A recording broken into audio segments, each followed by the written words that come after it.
Network और मैं जुबैर मलिक। आज हमारा मुख्य विषय है किसानों का आंदोलन। लगातार किसान सड़कों पर हैं और आंदोलन जारी है। इसी कड़ी में हमारे साथ 3 मेहमान मौजूद हैं। हमारे साथ बैठे हैं डॉक्टर वीरपाल सिंह, जो कि कृषि अर्थशास्त्री है। दूसरे नंबर पर आम आदमी पार्टी से हैं हमारे साथ किसान मोर्चा के मंत्री हैं दिल्ली से, जो कि जिनका नाम है सतीश लोटा जी। और तीसरे नंबर पर जो हमारे साथ मौजूद है वो एक बड़ी जानी मानी शख्सियत है, करहना जी, जयकरण करहना, जो कि कांग्रेस से। आप तीनों का बहुत बहुत स्वागत है। जयकरण जी, मेरा सवाल आपसे रहेगा, जैसे कि आंदोलनकारी किसान इस टाइम पूरा आंदोलन कर रहे हैं, सड़कों पर हैं, उनकी एक ही मांग है कि तीनों कृषि कानून तुरंत जल्दी से खत्म होने चाहिए। आखिर ऐसा क्या है उन कानूनों में जो इसको लेकर के इतने किसान आंदोलन कर रहे हैं? देखो वीर जी, कोरोना काल चल रहा होता है, पूरा हिंदुस्तान कोरोना बीमारी से जूझ रहा होता है और ये एकदम जून जुलाई के महीने में लाकर पिछले गेट से बिल लेकर आते हैं। उसकी कोई जरूरत नहीं थी।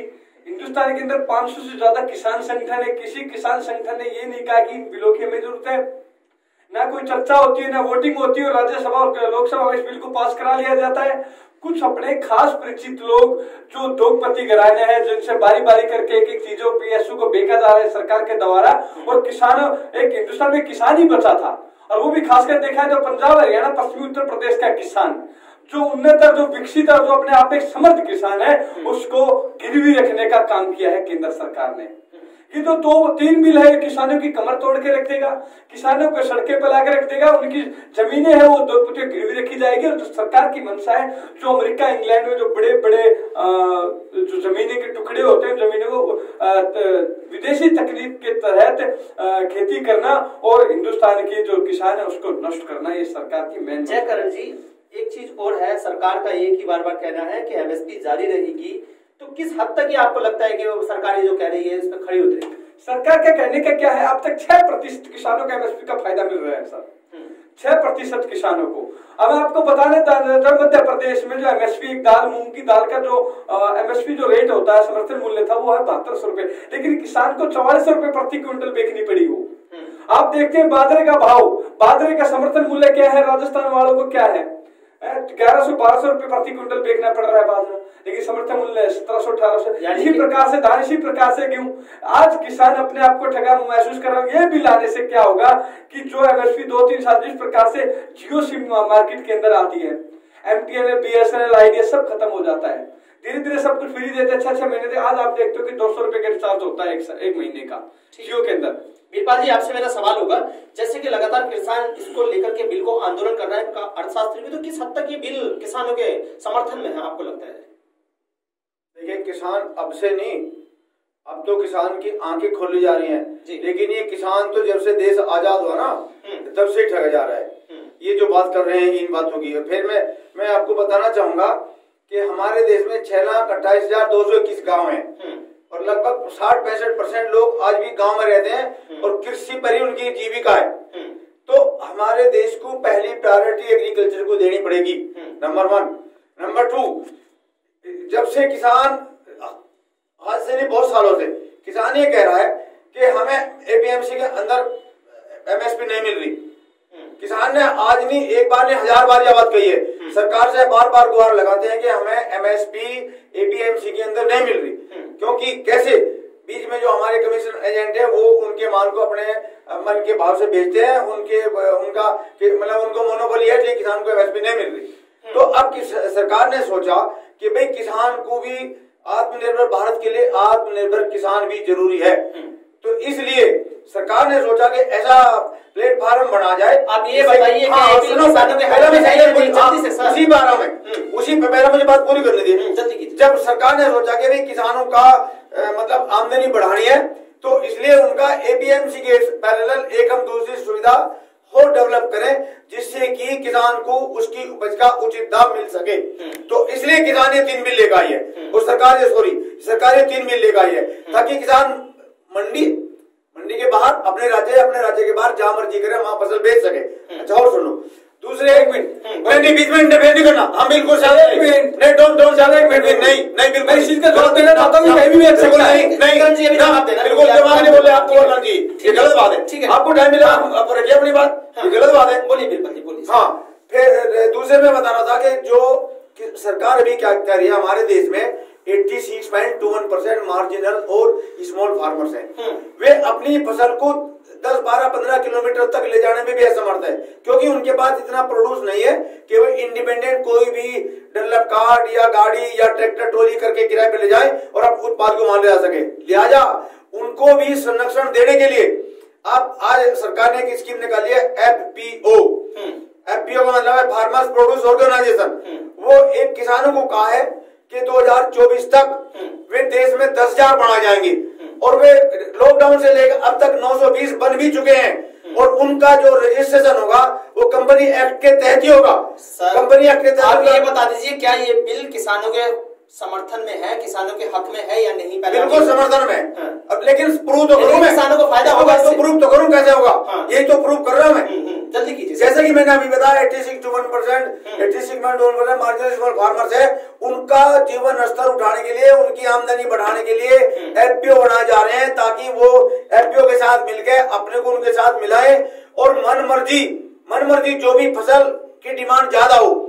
जैसे देखो, जैसा हमारा पश्चिमी उत्तर प्रदेश बता उन्होंने, उसमें जैसे गेहूं का एरिया ज्यादा है या गन्ने का एरिया ज्यादा है, कुछ हरियाणा में जैसे धान ज्यादा होता है, तो उस आधार पे उन्हीं फसलों को अधिक न उगा के उन फसलों को ज्यादा उगा जाएगा जिनकी डिमांड ज्यादा होगी। चाहे वो FPO एक्सपोर्ट करे या अपने माल को यहाँ बेचे, गोडाउन बनाए। डेटा बात कर रहा हूँ मैं। क्या पता बीजेपी वाले जल्दी से फायदा बता। हाँ, तो वो कंपनी एक्ट के तहत उनका FPO का रजिस्ट्रेशन होगा और वो 11 आदमी मिलकर रजिस्ट्रेशन करेंगे और 300 आदमी तक उसमें एक साथ हो सकते हैं। देखो, उनका एक लीडर होगा। सर रुकिए, किसानों का आप इस बात का जवाब दीजिए, किसान क्यों फिर आंदोलन कर रहे हैं? क्या सारे किसान एक साथ, सारे संगठनों को कुछ हो गया? क्या हो गया संगठनों को? किसान को कुछ लोग, कुछ पार्टियां मिलकर बरकरार रही हैं। अरे किसान देश का पागल है,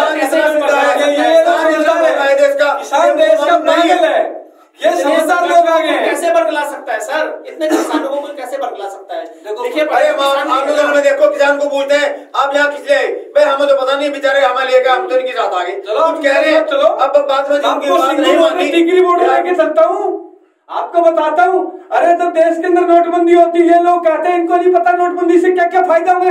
देश की GDP देख लो। जब देश के अंदर GST लागू होती है कि व्यापारियों को नहीं पता क्या फायदा हुआ। आज किसान कह रहे भैया हमें आप धोती कुर्ते में रहने दे, लेकिन बीजेपी कह रही नहीं, हम आपको जीन्स और पैंट पहनाएंगे। अरे उनको धोती कुर्ते में रहने दे, अब ज्यादा फायदे मत गिनाइए। आपके फायदा हिंदुस्तान देख चुका है।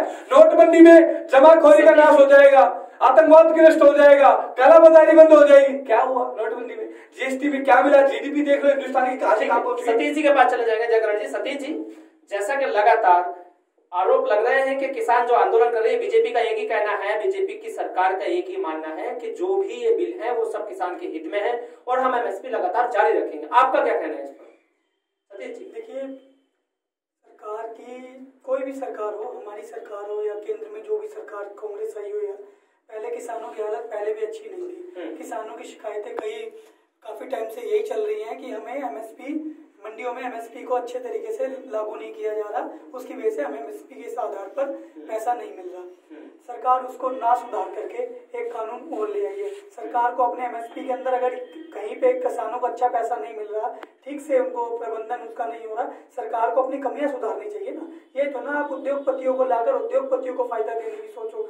अगर कहीं पे भंडारण की सुविधा नहीं है, कहीं पर मंडियों की कमी है या कहीं पर MSP को लेकर किसानों को फायदा नहीं मिल रहा है, किसान पहले भी खुश नहीं था ना।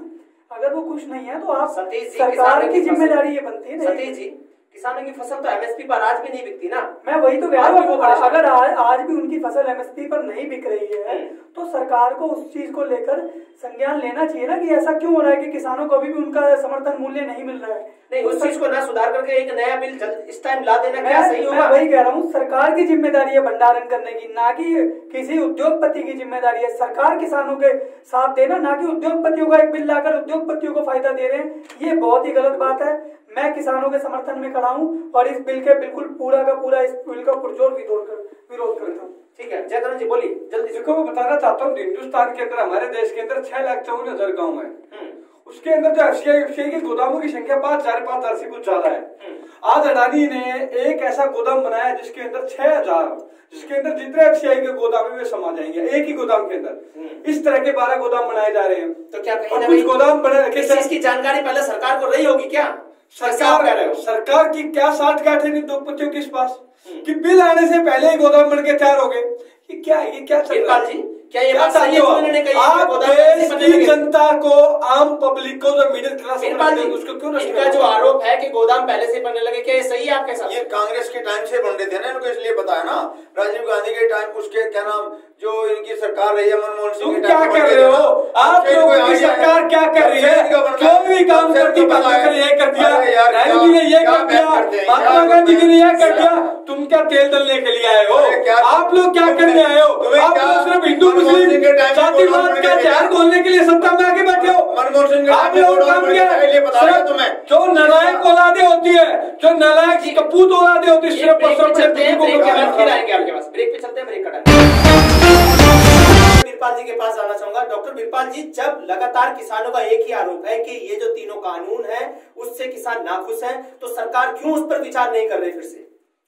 देखो, हमको मालूम है, हमने काम किए हैं, हम जानते हैं जी। किसान खुशहाल तो देश खुशहाल, हम ये जानते हैं, हमको मालूम है इस बात का। तो फिर किसान तो सड़कों पर बैठा है। मैं और कहता हूँ आपको, जय किसान जय जवान, ये भी मैं कहता हूँ। और मैं तो खुद इंडिपेंडेंट देश के विकास का मार्ग क्या होता है वो मैं आपको बता, कैसे हो सकता है, क्या होता है। तो लेकिन देखो, बात कोई भी करनी चाहिए वो तथ्यों के आधार पर करनी चाहिए, नहीं कि ऐसे ही फेंक दी। ये कोई बहस नहीं होती है, इसका कोई मीनिंग, जब तक आपके कहीं बात का कोई मतलब ना निकले, इसका मतलब आप बहस यूजलेस है, कोई बात नहीं बात करने का। सर, यहाँ सिर्फ सवाल ये है, जब ये किसानों के हक में है तीनों कानून, तो फिर किसान सड़कों पर क्यों? भाई, उनको मैं आपको बार बार बता चुका, फिर बता रहा हूँ, इन किसानों को बहका गया है। कौन बहका जा रहा है? अभी भी अरे कल भी आप टीवी में तो लोग सड़कों पर नहीं है जो उन्हें बहका देंगे लोग। मैं कह रहा हूँ, मैं अभी किसान ऐसे बहकावे में नहीं आने वाले हैं। किसानों को आज तक किसान बहकावे में नहीं है, किसान इतना भोला है, किसान इतना सीधा, इतना भोला है, बेचारे को नहीं इसने लेना। लेकिन जब उसको जो पंजाब के 7,000 आड़ते हैं ना, वे पंजाब के जो 7,000 आड़ते हैं, रुकिए बीरपाल जी, जो पूरे देश को करके खिलाते हो, जो पूरे देश के लिए अन्न उगा रहे हैं, क्या उसको आप बहका सकते हो? उसे इतना नहीं पता क्या अच्छा होगा, क्या बुरा होगा? हम जानते हैं, हम उसी किसान भी तो लिखा पड़ा है ना, उसी कैटेगरी से हमें पता है। किसान इतना सीखा है, यही कैसी धरती का बन रहा है किसान इतना ही बोला है। किसान को कोई भी सरकार बहका लेते हैं, लेकिन ये सोचा था कि सरकार, क्या आप भी बहकाना चाह रहे हो? नहीं, आप आप भी बहकाना चाह रहे हो? ऐसा हो नहीं सकता। तो फिर किसानों से बात करना चाहते हो? हो रही है बात, लेकिन किसान एडमेंट हो रहे हैं फिलहाल बात पे। किसानों को भी इतना है, देखो एपीएमसी मान ली, एपीएमसी मान ली, कॉन्ट्रैक्ट फॉर्मेट मान लिया, हाँ सर, उनका जो भी इसमें बिल में अमेंडमेंट है वो मान लिया, लेकिन इतना भी नहीं होना चाहिए पैसा रद्द करो। देखो, किसान को पता है तो सर, जब ऐसा नहीं होता, डर है उन्हें, वो तभी कह रहा है ना। चलो ठीक, उसे देश का अन्नदाता है, देश का लिए अन्न पैदा करता है। ये बीजेपी के इतने नकारे निकम्मे लोग हैं, कभी कहते हैं खालिस्तानी आके बैठ के, कुछ दिन से चल रहा है कि तो पाकिस्तान और चाइना की साजिश है उनके तहत। अरे तुम लोग क्या कर रहे थे, तुम्हारी इंटेलिजेंसी क्या कर रही थी, मेरे देश की आईबी क्या कर रही थी कि आपके हजारों लाखों लोगों को कोई देश के, बाहरी देश के लोग मतलब आपके विद्रोह में लाकर खड़े कर देंगे। ये कैसी अरंगलन बातें करते हैं, ये अपने देश के लोगों के ऊपर भरोसा नहीं करते, उनको आतंकवादी बोलते हैं। जब बात किसी भी चीज की आती है, देश की, चाहे किसी भी चीज की देश में आ जाए, चाहे वो किसान को लेकर हो या किसी सुरक्षा को लेकर हो, तो पाकिस्तान और चाइना कहां से बीच में आ जाता है? देखो, जिन लोगों को रोटी पाकिस्तान के नाम पे मिल रही है, तो उनकी जीवे पे, उनके मुख पात्र पे सिर्फ और सिर्फ वही नाम रहेगा। हिंदू मुस्लिम पाकिस्तान चाइना, इसके अलावा इनको कुछ नहीं आता। सतीश जी, आप आम आदमी पार्टी से हो, तो सतीश जी एक बात बताइए, जैसा कि बीरपाल जी भी कह रहे थे कि एक समर्थन किसानों को बहलाया जा रहा है, किसानों को लोग तरह तरह की बातें इन्होंने कही है, तो क्या आपका कहना है? मैं तो क्या किसान बहकावे में आ सकते हैं, आपको लगता है? यही बीजेपी वाले अपने घर बैठकर कुछ भी बोल रहे हैं। व्हाट्सएप यूनिवर्सिटी पे जो आ रहा है, जो इनको बोला जाता है, ये उसी स्क्रिप्ट के तहत सारे वक्त बोलने लग जाते हैं। अगर आपको लगता है किसानों को बरगलाया गया है, एक बार किसानों के बीच जाके बात बोल दीजिए, आपको सच में पता चल जाएगा उन्हें बरगलाया गया है या क्या किया गया है। आप जाके वहाँ पे सच्चाई तो देखिए। घर बैठ के आप कह रहे हैं वो खालिस्तानी है, घर बैठ के कह रहे हैं वो बिचौलिए हैं। अगर वो बिचौलिए खालिस्तानी है, एक बार अर्नब गोस्वामी की तरह बीच में मत बोलिए, अर्नब गोस्वामी की तरह बीच में मत बोलिए, बात को पूरा सुनिए कि वहां पे जाके आप पूरी बात को देखिए, वहां किसानों की बात सुनिए, किसानों को देखिए, आंदोलन को देखिए, फिर आपको जो लगे वो आप अपने मन की बात बोलिए। ऐसे मत बोलिए कि आप यहाँ बैठे कुछ भी बोल रहे हैं, आपके मन की बात बोल रहा हूं, अन्नदाता बैठे हैं, हमने देखा है, अन्नदाता है। प्लीज आप सुन लीजिए, आपको मौका मिलता है बोलने का, आपको मौका मिलता है, प्लीज आप सुन लीजिए। अगर आप वहां जाएंगे, किसानों के आंदोलन को देखिए, ऑब्जर्व कीजिए, ऑब्जर्व करने के बाद बोलिए। अपने घर बैठ के ऐसे कुछ मत बोलिए। अन्नदाता है, अन्नदाता भगवान के समान होता है इस धरती पे। ऊपर भगवान है तो नीचे भगवान के रूप में अन्नदाता है। हम अन्न खाते हैं, हमारा बचपन से खाते हैं कि हम अन्न खाते हैं तो थोड़ा सा अन्नदाता को प्रार्थना या उनका धन्यवाद करने के लिए अलग से निकाल देते हैं। ये हमारे देश की परंपरा है, ये हमारे देश की संस्कृति है। इसको खराब मत कीजिए, अन्नदाता को बदनाम मत कीजिए। जी डॉक्टर बिरपाल जी, जैसा आपने कहा था अभी कि एमएसपी जारी रहेगी और एपीएमसी को लेकर की बात जो की जा रही है, सर एक चीज की क्यों नहीं जनता को, जो किसान उनको सरकार कह रही है कि बार बार, एक तो कह रही है कि अंदर जो फसल आप खरीद रहे हैं हम आपके, आप बाहर भी बेच सकते हो मंडी से, तो इस बात की क्या गारंटी है कि वो न्यूनतम समर्थन मूल्य पर बाहर भी खरीदी जाएगी?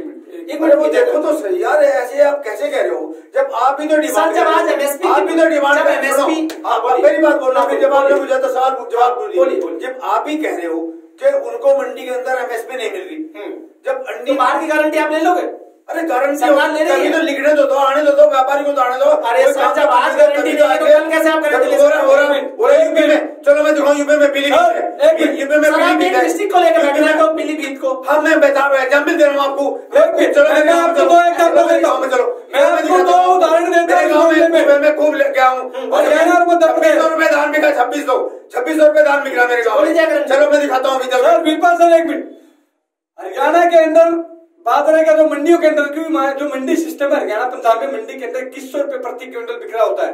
राजस्थान के कुछ किसान बेचने के आते हैं क्योंकि राजस्थान में 1213 रुपए प्रति क्विंटल बाजरा बिक रहा होता है। मनोहर लाल खट्टर जी कहते हैं कि कोई हरियाणा से, राजस्थान से किसान हरियाणा की मंडियों में नहीं आना चाहिए, उनको पकड़ाया जाना चाहिए। उधर प्रधानमंत्री जी कहते हैं कि कोई भी किसान जाके कहीं भी अपना सामान ला सकता है। की सरकार है ना, बीजेपी सरकार, कांग्रेस सरकार की नहीं है। यह मंडी और एमएसपी के तहत की बात है कि प्रधानमंत्री जी कहते हैं कोई कहीं जा सकता। उधर तो बीजेपी की सरकार, कुछ उत्तर प्रदेश, छत्तीसगढ़ के किसान जाकर मध्य प्रदेश में अपनी फसल बेचना चाहते हैं, लेकिन उधर बोलते हैं शिवराज सिंह चौहान कि कोई बाहर प्रदेश का यदि कोई किसान आया तो हम उसकी टोलियां जब्त कर लेंगे। इधर प्रधानमंत्री जी कहते हैं, देश के मुखिया चिल्ला कर कि हमने एक ऐसा कानून पास कर दिया जिसके अंदर मेरे देश का अन्नदाता कहीं भी जाकर अपना सामान बेच सकता, अपने फसल का उचित दाम ले सकता है। लेकिन इस तरफ इनके दो मुख्यमंत्रियों के अलग अलग बयान इस चीज को साबित करते हैं कि सरकार की कथनी और करनी में अंतर है। जो सरकार कहती है वो करती नहीं है, जो करती है वो कहती नहीं है। इसलिए मैं कहना चाहता हूँ कि झूठ की सरकार, बीजेपी बहुत झूठी सरकार, बहुत झूठी सरकार, पार्टी, बेजुमला पार्टी, और ये देश का जो विकास की पथ पर जो देश का विकास रोकने का काम किया। अरे इन बातों से तो कांग्रेस का धरातल खत्म हो जाए, तभी तो जमीन दिलाते रहे हैं। इनकी बात है, कोई दम है इनकी बात में, कोई बेस है इनकी बात का, कोई आंकड़ा है इनकी बात का।